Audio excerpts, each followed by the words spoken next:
আরোগ্য pharmacy business শিখুন। আরোগ্য ফার্মেসি বলতে নির্দিষ্ট কোনো একটি ফার্মেসি বা চেইন বোঝানো হচ্ছে কিনা তা স্পষ্ট নয়। তবে আমি আপনাকে একটি ফার্মেসি ব্যবসা, যেমন আরোগ্য ফার্মেসি নামের একটি ব্যবসা কিভাবে শুরু করবেন এবং সফলভাবে পরিচালনা করবেন সে সম্পর্কে বিস্তারিত ধারণা দিতে পারি।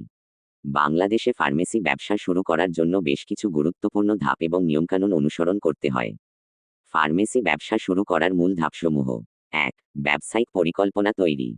বাজার বিশ্লেষণ: আপনার নির্বাচিত এলাকার মানুষের চাহিদা, প্রতিযোগীদের উপস্থিতি এবং তাদের থেকে আপনি কিভাবে ভিন্ন কিছু দিতে পারেন তা ভালোভাবে যাচাই করুন। আর্থিক পরিকল্পনা: প্রাথমিক বিনিয়োগ, দোকানের ভাড়া, ওষুধের স্টক, কর্মচারী বেতন, লাইসেন্সিং ফি ইত্যাদি সকল সম্ভাব্য খরচ এবং লাভের অনুমান তৈরি করুন। ২. আইনি অনুমোদন ও লাইসেন্স। ট্রেড লাইসেন্স: স্থানীয় সিটি কর্পোরেশন বা পৌরসভা থেকে ট্রেড লাইসেন্স সংগ্রহ করতে হবে। ড্রাগ লাইসেন্স: এটি সবচেয়ে গুরুত্বপূর্ণ। বাংলাদেশ সরকারের ঔষধ প্রশাসন অধিদপ্তর থেকে ড্রাগ লাইসেন্স নিতে হবে। এর জন্য নিম্নলিখিত শর্তাবলী পূরণ করতে হবে। ফার্মাসিস্ট: আপনার দোকানে একজন নিবন্ধিত ফার্মাসিস্ট থাকতে হবে। বাংলাদেশে C category pharmacist training course সম্পন্ন করে ফার্মাসিস্ট হিসেবে নিবন্ধিত হতে হয়। ড্রাগ লাইসেন্স আবেদনের জন্য প্রয়োজনীয় কাগজপত্র: ফার্মাসিস্টের অঙ্গীকারপত্র ফর্ম নম্বর -7। ট্রেড লাইসেন্স: দোকানের ভাড়ার চুক্তিপত্র বা মালিকানার দলিল। Bank statement.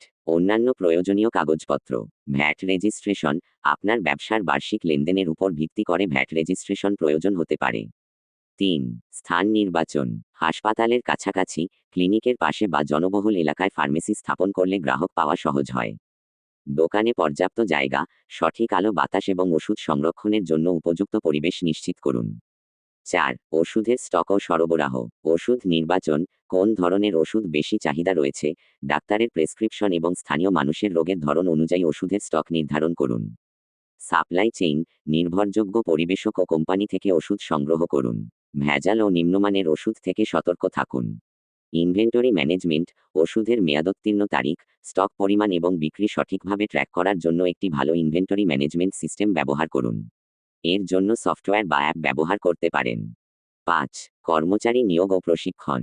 যোগ্যতাসম্পন্ন কর্মী, ফার্মাসিস্ট ছাড়াও অভিজ্ঞ ও নির্ভরযোগ্য বিক্রয়কর্মী নিয়োগ করুন।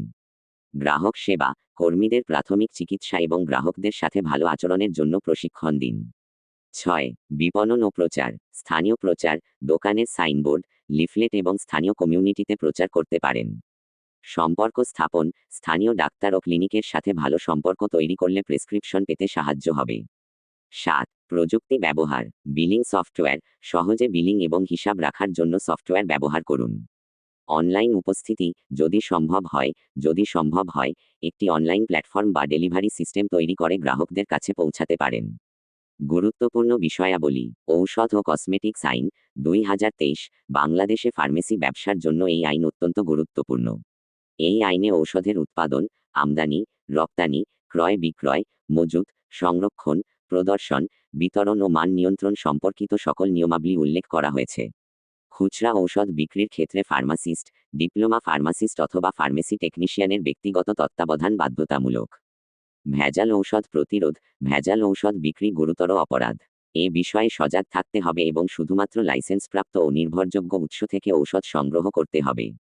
ড্রাগ লাইসেন্স নবায়ন: নিয়মিত ড্রাগ লাইসেন্স নবায়ন করতে হবে। ঔষধ প্রশাসন অধিদপ্তর লাইসেন্সবিহীন ফার্মেসি বন্ধ করার বিষয়ে কঠোর হচ্ছে।